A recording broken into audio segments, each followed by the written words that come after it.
All right, Graham Giuseppe Matthews back with exclusive audio from NextAirWrestling.net. We got the aftermath of post-WrestleMania week on here with the one, the only, at GNaps Ring Wrap on the Twitter. John Knapp, how you doing, John Boy?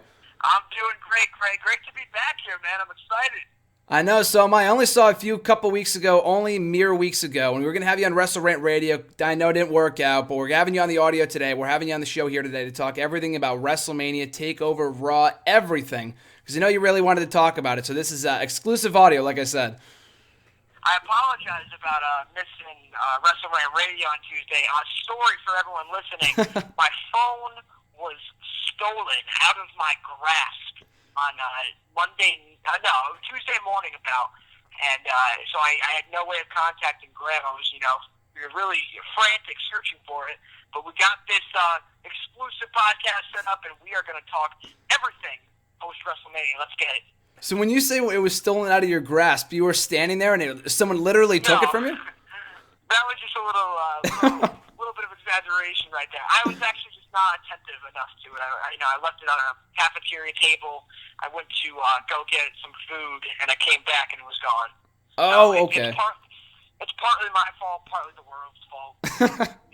Gotta blame the world. No, I feel you. That's what I thought happened. I thought you just left it somewhere. When you said that, I'm thinking, oh shit, he's standing there and someone fucking took his phone. Because if that's the case, I know you would have you would have taken him to Suplex City. So. Oh, sure. Well, speaking of Suplex City, let's get right into it. I mean, I really have no lineup here. We could just talk about what's the first thing you want to talk about. Well, we got to get into WrestleMania because I have so many thoughts that I've shared with you privately, but I'd love for everyone to know, and I know we could have some great conversation about that mediocre show of shows we had on April 3rd. Bold claim. So like I told you on Sunday, right after WrestleMania 30, right after WrestleMania 31, we got on the phone together, we were talking about the show. This year was no exception. I called you up literally as I'm walking back to my dorm talking about WrestleMania 32 with you. And first question, obviously, what's in your mind? What's your immediate reaction coming out of WrestleMania 32? You said mediocre. Can you please explain? Well, let me start off by saying that this year was one of the most unpredictable WrestleManias. I submitted my WrestleMania predictions to you the day of, and it just so happens I only got one outcome correct of the 8 or 9 matches on the card, which is I've never been that poor in the prediction department, as I like to call it. And so first off, very unpredictable, and that was both a good thing and maybe a bad thing in some situations. I thought that there were a host of good matches on the show, things that really caught my eye, very entertaining bouts. But at the end of the day, I think that WrestleMania is supposed to launch you into this new season of programming. I like to call it the Monday Night Raw, or everyone likes to call it the Monday Night Raw, after WrestleMania opening day. And so WrestleMania is supposed to launch you into these new, exciting angles and everything. And it was pretty much stagnant. Following the main event of WrestleMania, it seemed like everything was the same going into WrestleMania, minus a few, title victories. Zack Ryder winning the IC title, but then dropping it the next night on Monday Night Raw. We'll get into that later. But I feel that WrestleMania is supposed to be a rocket. It's supposed to shoot you into this new and exciting landscape, and unfortunately, we did not get shot anywhere. And I know we like to compare it to one of our personal favorite WrestleManias of all time, and at least in recent years, WrestleMania 28, just 4 years ago, back in Miami 2012. When that show ended, you had no idea what was next. The Rock shockingly won over John Cena. You're thinking to yourself, what the hell is going to happen next? And although I wouldn't call it a mediocre show, I mean, we talked about this before, I was entertained by the show. I wouldn't go so far as to call it a great show. But I think we did agree on one thing was that, I mean, Raw will get into a moment, like you said, but at the end of WrestleMania, it felt like nothing really changed. I mean, we have a new WWE champion in Roman Reigns. That's the third time he's won that belt in a matter of 4 months. He's like getting to that John Cena territory at this point.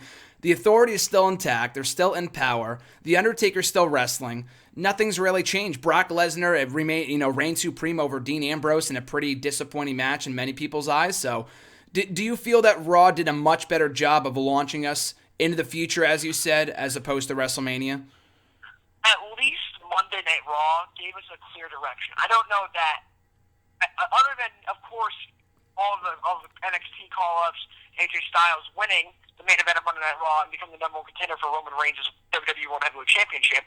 But I feel that we could have gotten to this destination where we are right now on any other part of the year, in any other period of the WWE calendar. I feel like, come come Night of Champions, in September, and that was the post Monday Night Raw for Night of Champions, I would have been satisfied.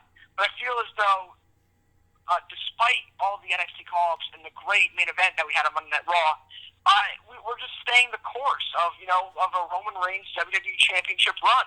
Like you said, he won the title 3 times in a span of just over 4 months. Meaning, what we're seeing now is reminiscent of what we saw in December, reminiscent of what we saw after Survivor Series. So of course, Sheamus won the WWE Championship by cashing Money in the Bank, but it's just it's disappointing to me because I feel as though there's a whole area. There's a whole land of content in WWE programming that we're not going to be able to experience because they dropped the ball at WrestleMania.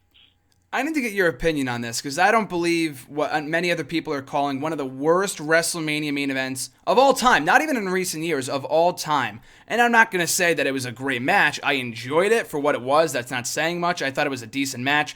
Not what it could have been between Triple H and Roman Reigns, main event of WrestleMania 32. In your opinion, does it rank up there among the worst main events in WrestleMania history, or are people just over-exaggerating? I would say it hardly ranks as one of the worst WrestleMania main events of all time. There have been so many subpar WrestleMania main events. And I think that because I personally wasn't expecting a 5-star match, the match was good for what it was in my eyes. In my opinion, I thought the match was fine. If you're talking about outcomes, like we were just talking about, if you're talking about, everything staying stagnant, then sure, WrestleMania 32, the main event, was one of the worst if you're calling it down that kind of scope. But I wouldn't say that the match was one of the worst WrestleMania matches of all time, or main events for that matter. So, including Raw, excluding NXT, could you name 5 things off the top of your head? There might be more things that might not, come to mind immediately, but can you name 5 things right now coming out of what we just saw on Raw, SmackDown, and WrestleMania that you're excited for going forward, at least for the immediate future in WWE? AJ Styles being the #1 contender for the WWE Championship a lot sooner than I thought he would. Mm-hmm. I'm very happy about that. The only problem I do have with that was I was really hoping that Styles Jericho could go one more match at Payback. Unfortunately, that rivalry will be ending, which really makes me wonder why they had Chris Jericho win at WrestleMania. I thought that him evening the score at WrestleMania would have them go one more time, but it looks like they're ending that, which I can understand. But I am excited about Styles getting the recognition that he deserves, becoming the number one contender. They realize that he's a draw, that he will put a butt every 18 inches come Payback. So I'm excited about that. This is in no specific order, but I know that one thing I'm entirely excited about is the debut of Enzo and Big Cass. Mm-hmm. They killed their debut on Monday Night Raw. I watched their debut at least 10 to 15 times after it happened, and the crowd could not have been any better. They were very receptive to Enzo and Cass. The promo went great. The Dudley Boys were the perfect spoils, and I just thought that that right there is what I wish we could have seen maybe at WrestleMania. Something exciting like that, where we have a new clear direction that we're going in. Of course, they like to save the call-ups for Monday Night Raw, but you just had an Uso and Dudley Boy tag match at WrestleMania. It was really just a standard Monday Night Raw match. So I wish that we could kind of further these directions, not just waiting for Monday Night Raw, but utilize the grand stage that you're on. Can you imagine if Enzo and Big Cass came out to AT&T Stadium with 100,000 people, in quotations, 100,000 people singing along with their promo? How epic would that have been? Would have been amazing. I was psyched to see that too. I mean, I thought they were going to do it. It seemed like there were rumors going around for a while. They were going to get called up at Fastlane and maybe at Roadblock or even at Mania itself. But do you think, even with that being said, do you feel like they saved it for Raw maybe to not take away, or rather to not have it get overshadowed by the returns of, Stone Cold and John Cena and The Rock and all those other guys that came back on Sunday? I think that they really just wanted to stack Monday Night Raw. They really wanted, because they really go by the line that they want the post-WrestleMania Monday Night Raw to be the best Raw of the year. Right? Mm-hmm. That's their intention going into it. And so I think that Enzo and Cass debut is something that they were saving for Raw to make it a stacked show. And I know we'll get into this, but in my opinion, it was not one of the best post-WrestleMania Monday Night Raws that we've seen in recent years. Well, going off that, we'll get into it right now. Where would you say this ranks? I mean, I go back to, and I've been doing the reviews of these for a couple weeks now, dating back to 2012.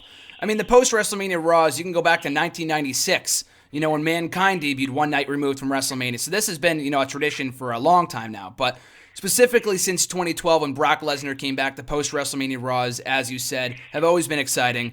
This year's not as much. Still a great show.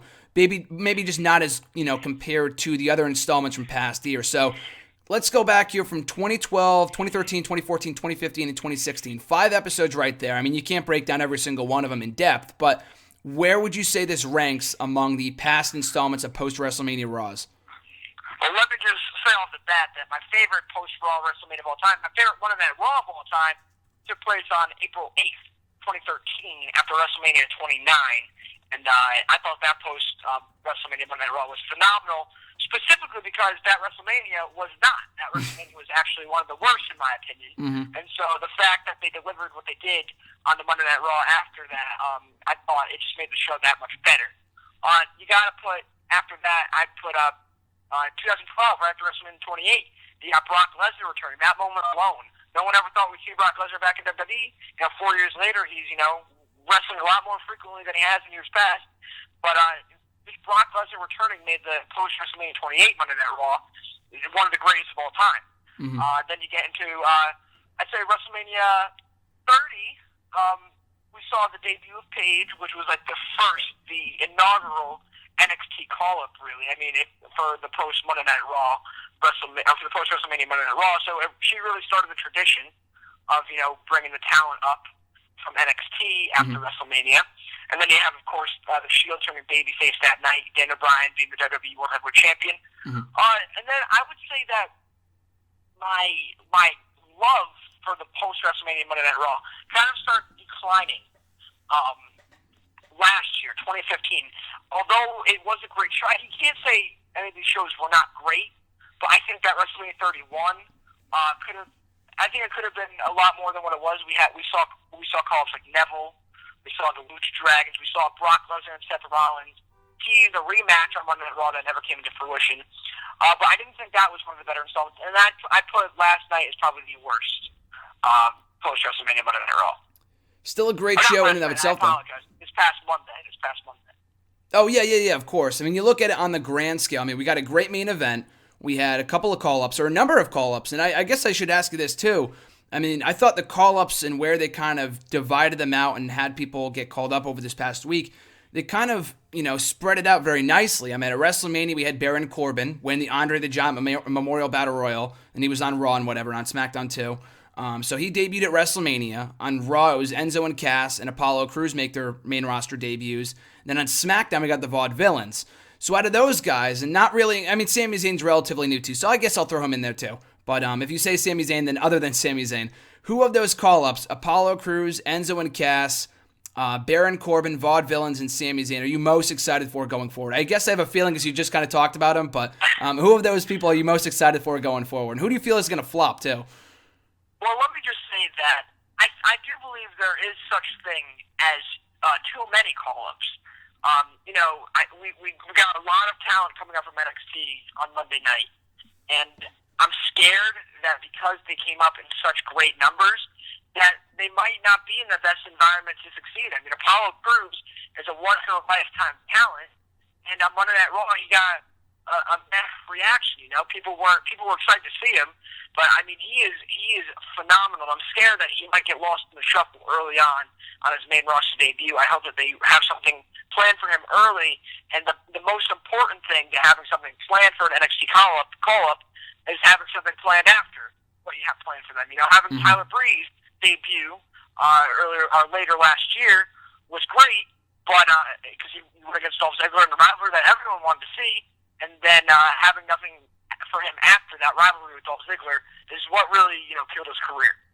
Well, not killed his career, but you've seen a major flop for Tyler Breeze.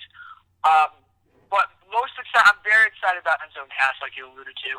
I think that they are going to be over like Rover. Come their their Monday Night Raw career once they, get further down the line. Baron Corbin, very excited. I think that he could be a top heel tomorrow. Agreed. I think that he is a great talent. He's great at getting heat. I would love to give him some mic time so people who aren't familiar with him can find out what he's all about. Apollo Crews, very excited, but like I said, hope that they have something for him. And I'd say that although I do like Aiden English and Simon Gotch, I don't think that their act, their gimmick, their shtick can work on the main roster. I know that might be a little harsh, but I just don't know that will get over. I mean, we're talking Fandango level campiness. Ascension, too. So it's going to be tough. I'm rooting for them. I'd love to see them, succeed. And they've really expanded the tag team division with those two call-ups, Enzo and Cass, and the Vaudevillians. But I don't know. I'd say that I'm least excited to see what they have in store. But I hope they prove me wrong. I really do. I mean, like we talked about before, like you just made a very good point that I feel like there could be too many call-ups. And, people made the point on Monday that they weren't the best of NXT. Like, if you had the best of NXT, like the people that are ready to get called up today, tomorrow, whatever, it would have been Samoa Joe, who I had my heart set on debuting on Monday. I'm surprised he didn't. Maybe there's a plan in place. I have no idea, because I have no idea where he goes next in NXT after losing to Balor. Balor's another one I thought we would see on Monday or Sunday. We didn't. Maybe in the near future with the Balor Club and whatever. We'll get into that momentarily. Bayley was another one I felt like a lot of people, myself included, thought was going to debut in that women's segment. Wasn't to be. Maybe for the better. She would have gotten lost in the shuffle right now with Banks and Becky and Charlotte, whatever, in due time as well. But you made a great point there with the call-ups and maybe there being too many. And that, to me, it kind of feels like the Hell in a Cell pay-per-view. It's like, oh, it's October, so that means it's time to do a Hell in a Cell match. Like, oh, it's April, it's a night after WrestleMania, that means we got to call up a bunch of new NXT talents. Hopefully that's not the case here, and they do have a plan in place, maybe not for all 5 or 6, I don't know how many people got called up, a bunch of them. Sammy's going with Kevin Owens right now. That seems like the most logical feud. Enzo and Cass for the Dudleys, which has the potential to be phenomenal, especially from an in-ring, or rather from a mic standpoint, promo standpoint. The Vaudevillains, we talked about this. You brought it up to me. I think it was right after. We might have been on the train to SummerSlam. The day after they won the belts in Brooklyn, you said, I just can't see them getting over. And I said, yeah, I was excited to see them win the belts. But on the main roster, I agree. I don't know what you do with these guys. It's great for the tag team division. We got these guys. We have Enzo and Cass. We got Primo and Epico coming back, which isn't the most exciting development ever, but it's 10 times better than the fucking Matadores, So we'll see. But I don't know. I just don't see them getting over either. But regardless, coming out of this week's Raw, we got a lot of stuff to look forward to. So kind of on that note, too, the Balor Club. Do you see the new signees, Karl Anderson and Doc Gallows, somehow getting involved in this Roman Reigns, AJ Styles feud in the near future? Well, that's $1 million question. I've seen a lot of speculation on the internet that, AJ Styles he's gonna turn heel because they clearly don't want Roman Reigns to turn heel at this point, which is obviously the right route to take. So I've heard speculation that AJ Styles, with the additions of Doc Gallows and Karl Anderson, are going to form the Bullet Club. My only thoughts on that are I'm quite certain they were rebranding them the Balor Club. I'm pretty sure that if you're going to call them the Balor Club, you need Finn Balor to be a part of that stable. I could be wrong. I heard this great angle I think would be amazing, that you have AJ Styles turn heel, join forces with Doc Gallows and Karl Anderson, and then you have Roman Reigns align with Dean Ambrose and Seth Rollins to reform the Shield, and you get some 6-man tag teams matches down the line. My only contention with that is I don't think it's the right time for a Shield reunion. I think that should come a couple of years down the line, because I think time makes a heart grow fonder, excuse me. Mm-hmm. And I think that it's just too soon for a Shield reunion. But that would be definitely a very interesting way to go about it. AJ Styles, one of the most over guys, if not the most over guy in the WWE locker room. So that would be very questionable if they were to turn him heel in this Roman Reigns feud that they're going forth with into Payback. Like I said, I think that Roman Reigns should have definitely been the one to turn heel at WrestleMania, even. But I'd love to see Karl Anderson and Doc Gallows get up on the main roster. But like I said, the fact that we're having all these call-ups is a clear as day testament to the fact that there are so many injuries plaguing the WWE locker room. Not only that there's kind of a lack of stardom on the main roster, and that the only way to energize the WWE Universe is to call people up from the developmental territory, in quotation marks. That's unfortunate, but I would like to see Gallows and Karl Anderson come up at some point. I think that having them, roll around in NXT might be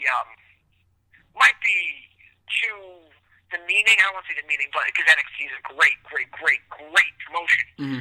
But I think that Karl Anderson and Gallows could definitely be great on the main roster.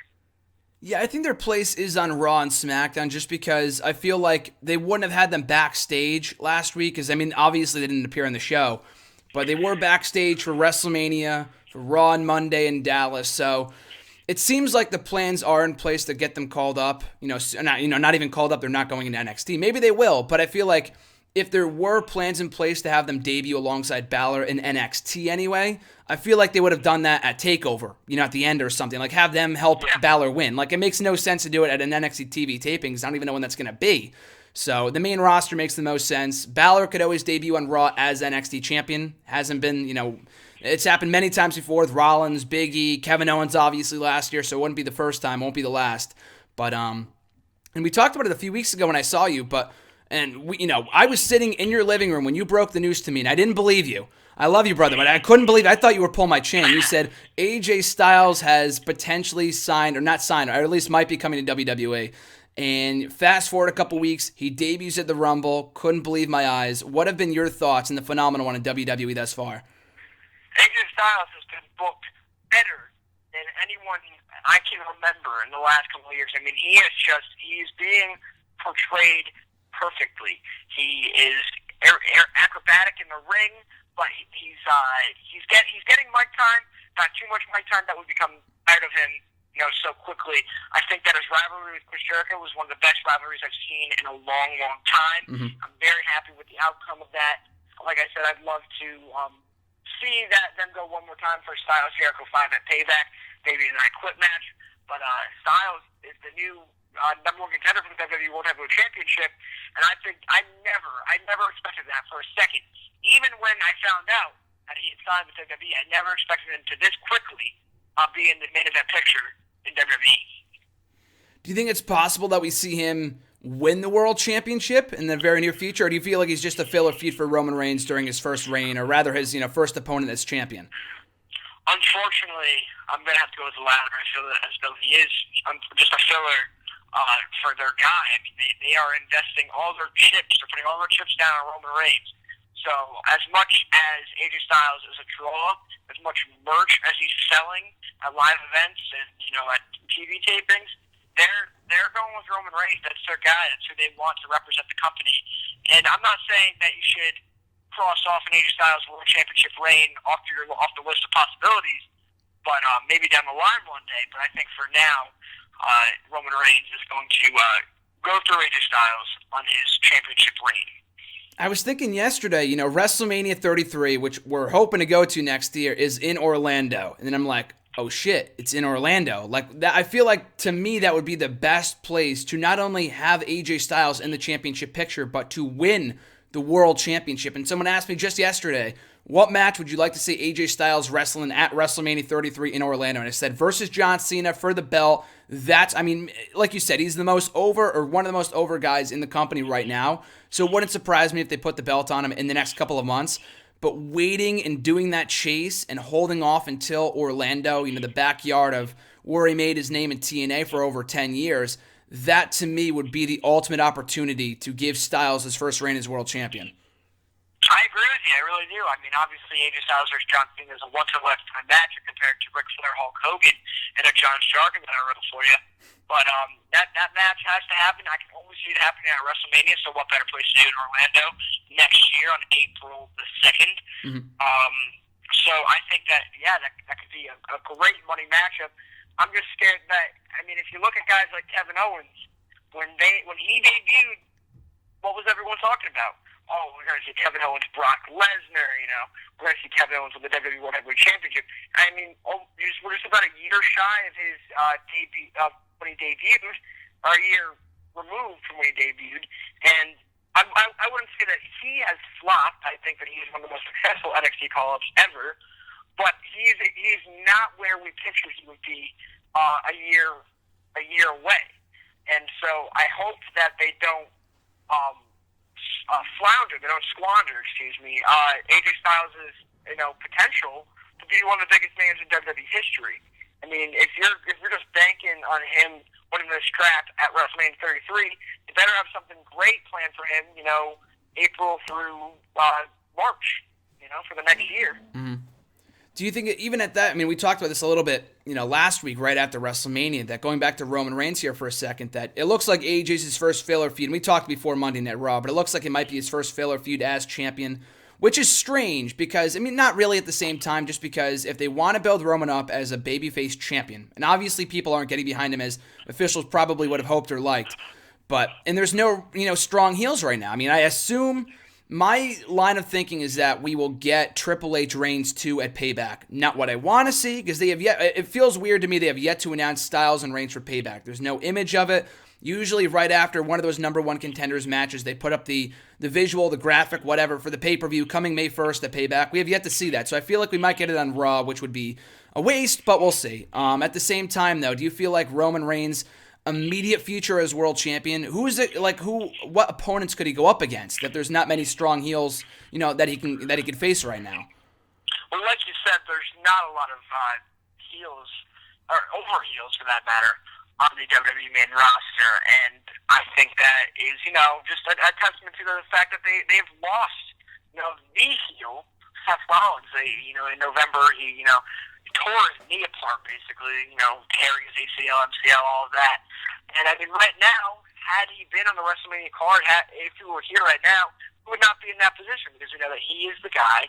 He's your main event heel. He's the one who should be closing all the shows. And right now, we're without him. I think that someone like Kevin Owens could be a big-time heel for Roman Reigns. But beyond him, you call up Samoa Joe, maybe. You turn Dolph Ziggler heel, maybe. But like we said, there's just not a lot of strong heels on the WWE main roster for Roman Reigns. I mean, even going forward, I mean, like you said, Seth Rollins is obviously the first person that comes to mind in terms of a potential opponent for Roman Reigns. And we'll be at SummerSlam. We got the tickets. We're squared away. We are going to SummerSlam. First official announcement made on any platform in regards to that. So we will be at SummerSlam August 22nd in Brooklyn for SummerSlam 2016. So, in the immediate future, and I always love this week in wrestling because we get to, the road to SummerSlam begins. To me, it's always like the road to WrestleMania, and after WrestleMania is over, it's SummerSlam, and then it's WrestleMania season again. So SummerSlam, the road to SummerSlam is underway. What matches, we'll look back on this 4 months from now on the road to SummerSlam, but what matches, maybe Reigns and Rollins, like I said, that's why the kind of the tie-in here, Reigns and Rollins, what other matches would you want to see as a fan, as a casual viewer? I mean, despite the fact that we'll be there at SummerSlam, the biggest party of the summer in just a couple months. Well, I was banking on the fact, Graham. I told you this. I told you this when we spoke before and after WrestleMania, that I was really hoping to see Roman Reigns turn heel on his cousin The Rock at WrestleMania in the main event and set up that match for SummerSlam, Rock versus Roman Reigns. Unfortunately, that was not the path that was chosen. So I think that Seth Rollins, Roman Reigns is the clear choice for the main event of SummerSlam that you have to go with. But other than that, it's tough to tell. We are far from August 22nd. We have a ways to go. Who knows who will be where come August 22nd?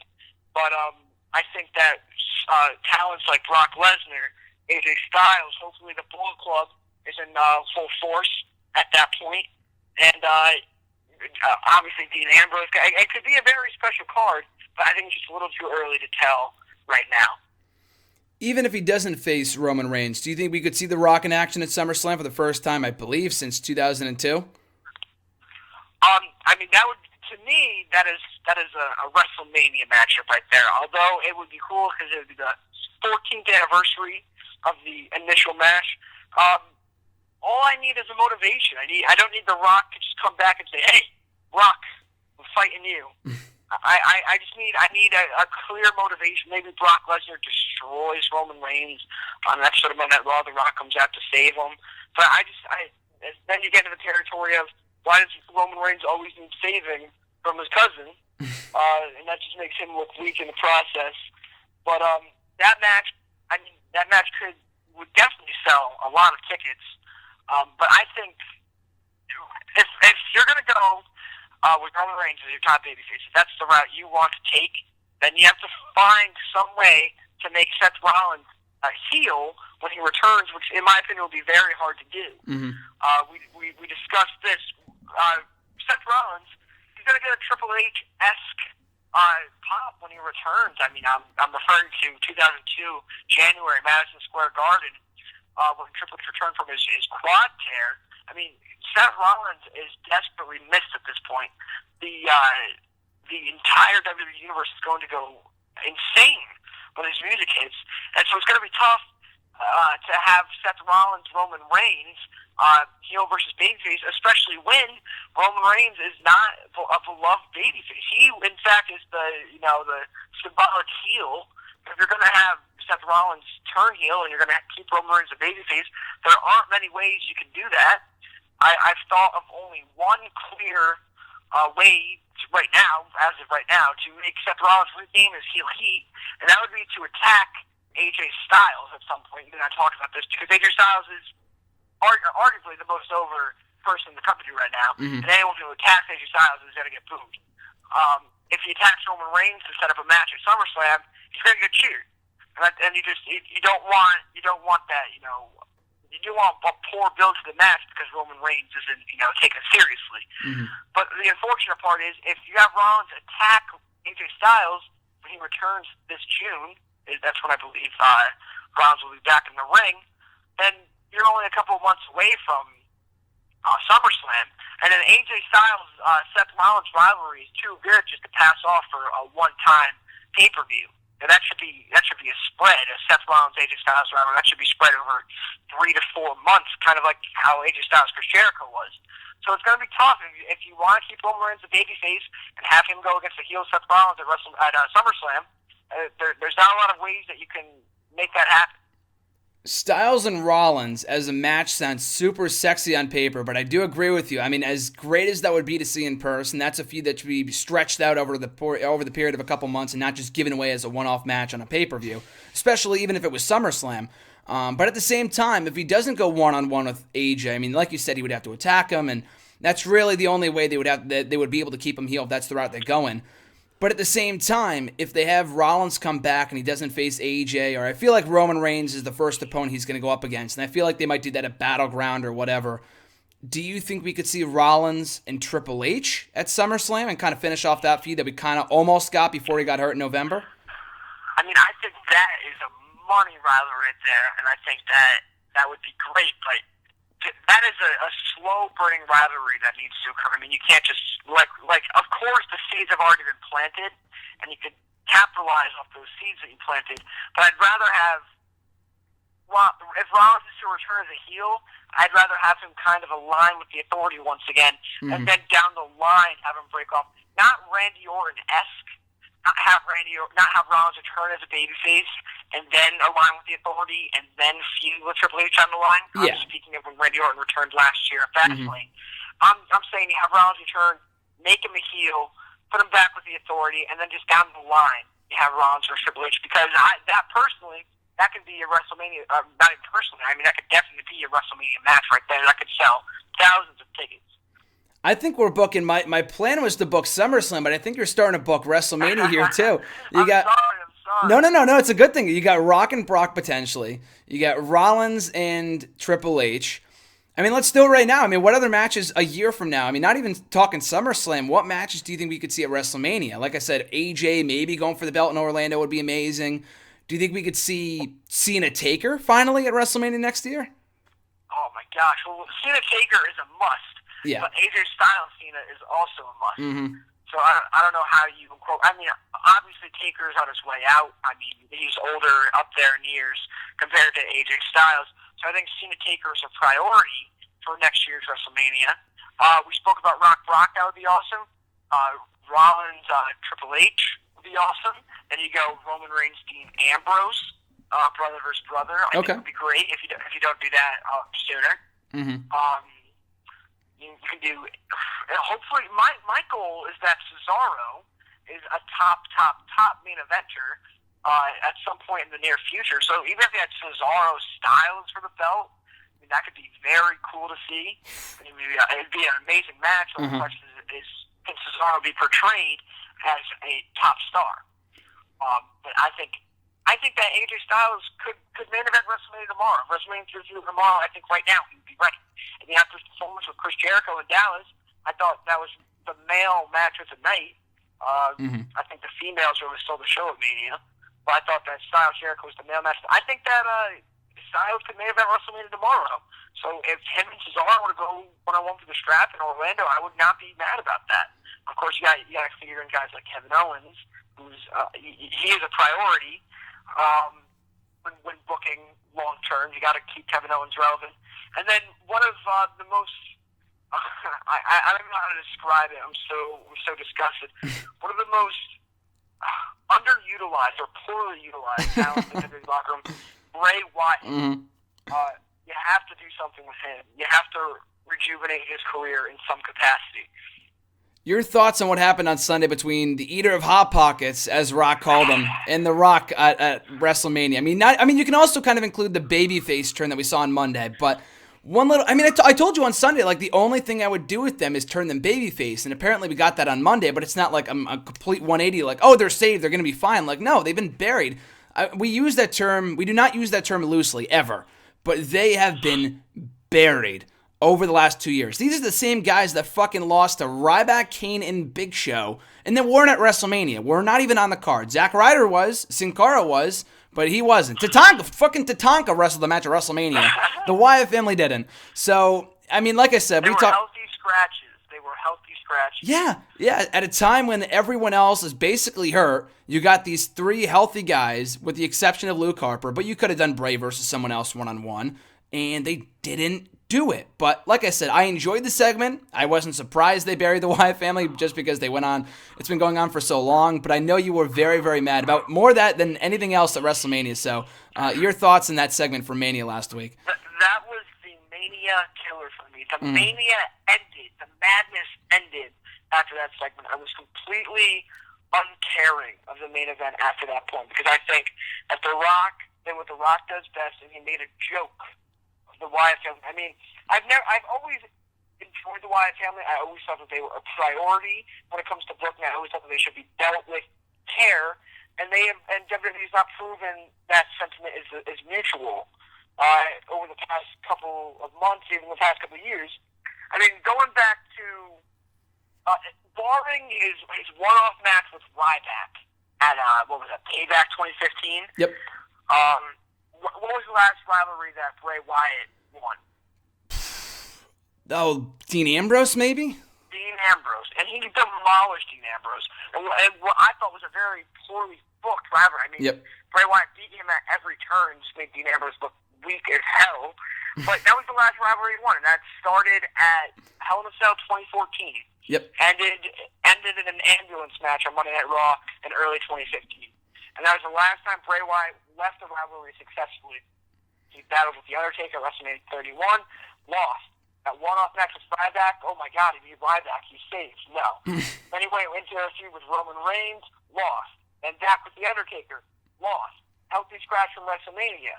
I mean, they have done everything they can, it seems, to make sure that the Wyatt family does not get over. I mean, you cannot consider these guys a threat at all. I mean, I hear all of my peers here at school, they all tell me, have Bray Wyatt feud with The Rock after what happened. The promos would be great. Well, my opinion is the promos can be as good as they damn well please. I'm not buying anything that Bray Wyatt says. I've watched Bray Wyatt kneel in the ring and call, quote unquote, lightning at his fingertips, and then he has fire come from the ring post like Kane, and then he goes and loses to them at Survivor Series. Like, well, that is when you have him beat Undertaker. He has their powers now. I mean, the promos do nothing guy keeps losing. I don't care how well you can speak, because at the end of the day, you have to address why you're so bad, why you can't get the job done, and he doesn't. He just pops up randomly and says, I choose you now for my next rival. That's essentially what he did with Ryback, essentially what he did with Roman Reigns, anyone but you, Roman. And essentially what he did with Undertaker. He just pops up out of nowhere, chooses his rival, and then loses. So I don't care how good the promos are. And look what happened at WrestleMania. He pops up during the Rock segment, gets called the Eater of Hot Pockets, all right? Then The Rock beats Eric Rowan in 6 seconds. Oh no, he didn't bury them. Made him look good. Then John Cena comes out for no apparent reason. Why am I to believe that The Rock, the great one, is in any danger when the Wyatt family surrounds him? I'm scared for the Wyatt family when the Rock's in the ring and they're surrounding him. But of course, John Cena has to come out and save the day. Not that The Rock couldn't have handled them all himself, but the way that they portray the Wyatt family, and then they lay Bray Wyatt down to rest, simply hit him with the people's elbow, the AA, all that junk, and then you want me to go on Monday Night Raw when it comes out and attacks the League of Nations, and they're supposedly turning a babyface. They want me to care. I just do not care, and that is all on them. Bray Wyatt should be, he should be a monster. I mean, he is a great character. One of the greatest characters to come on the pike in WWE history. I mean, he's so original and creative. He can work. He can talk. And they just do not have him as a priority. He's not a priority for WWE. And he 100% should be. Bray Wyatt should have been in a match at WrestleMania. He should not have been called the Eater of Hot Pockets.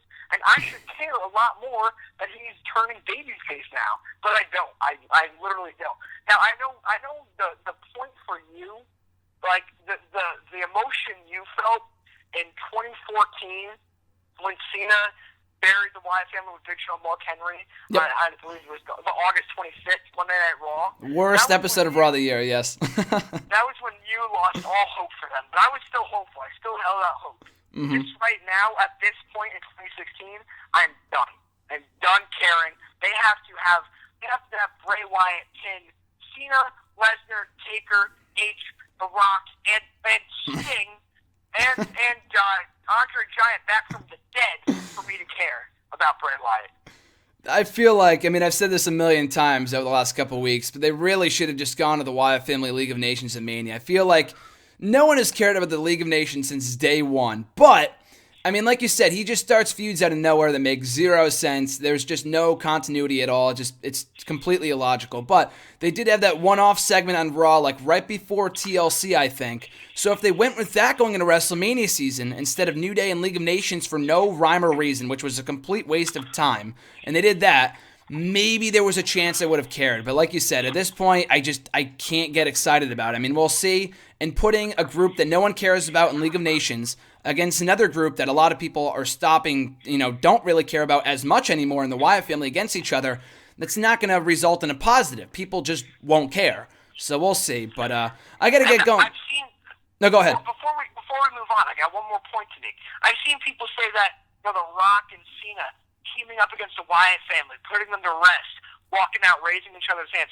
Oh, that's one of the greatest moments in WrestleMania history right there. Says who? How is that?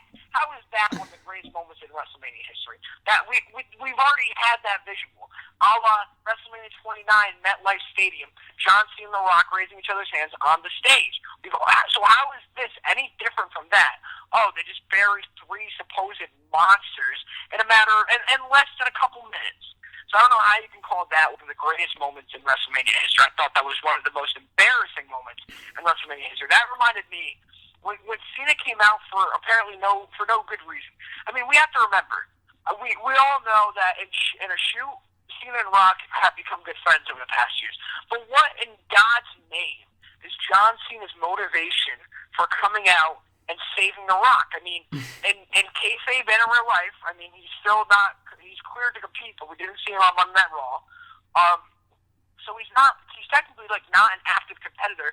So why would he go out of his way to run out in WrestleMania and save this guy who, caused him years of pain and distress, name calling, and that one moment backstage at WrestleMania 29 makes them best friends forever, and Cena's going to go out of his way to save The Rock for no. He has no problem with the Wyatt family, John Cena.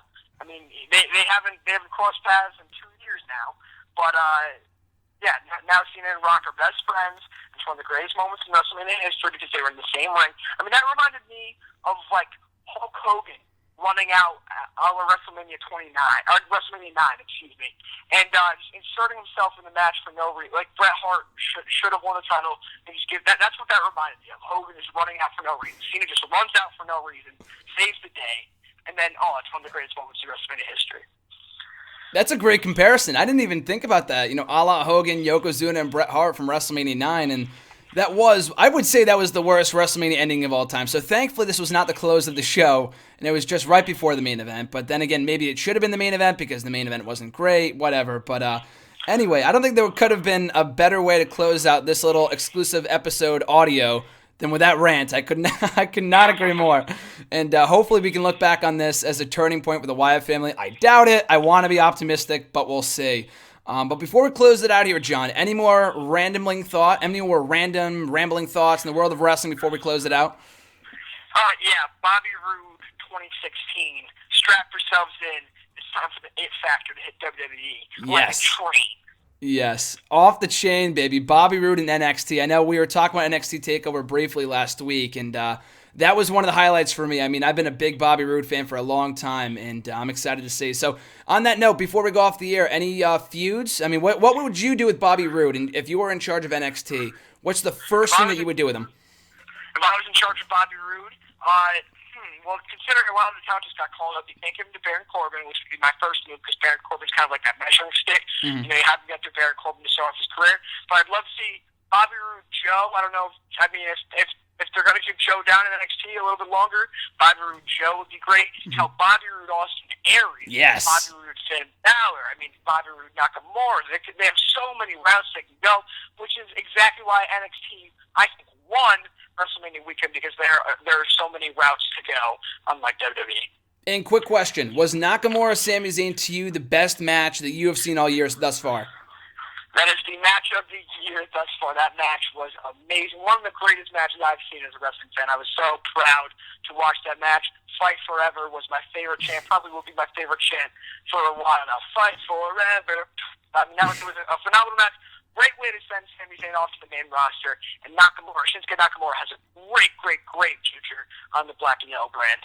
Absolutely. Nakamura is a fucking star. Sami Zayn, stellar swan song from him from NXT. The heart and soul of NXT, as they call him on commentary. Just a phenomenal match that kicked off WrestleMania weekend. Great. And we're ending WrestleMania weekend on a bang as well with this podcast. John, it's always amazing talking to you. I can't wait to hang out with you in about a month. Hopefully when we're both back from school, we could chill out and watch Raw. I think right after Payback or Extreme Rules or whatever. They changed the pay-per-view, so I think it's right after Payback again or Extreme Rules or whatever it is. But it's around that time, and hopefully when I do see you next, we can record a podcast in person.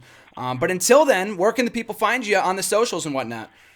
Oh, Graham, GSMF. You can find me on Twitter at JNapsRingRap. JNapsRingRap. And as always, I have a bunch of columns coming for NextEraWrestling.net, a bunch of 10-year anniversary columns. If you read my first one on my top 10 favorite WWE superstars, for as long as I've been a fan, I got another one coming up about my top 10 favorite WrestleManias that should be coming out soon. Great time talking to you as always. Enjoy your faniversary. I know it's technically the March 27th, but still it's been a couple weeks. The faniversary goes all year, Greg. Exactly. More columns to come, and I can't wait for it. But anyway, brother, always awesome talking to you, and I'll catch you down the road. Yes, sir. Can't wait. Can't wait, dude. See you soon.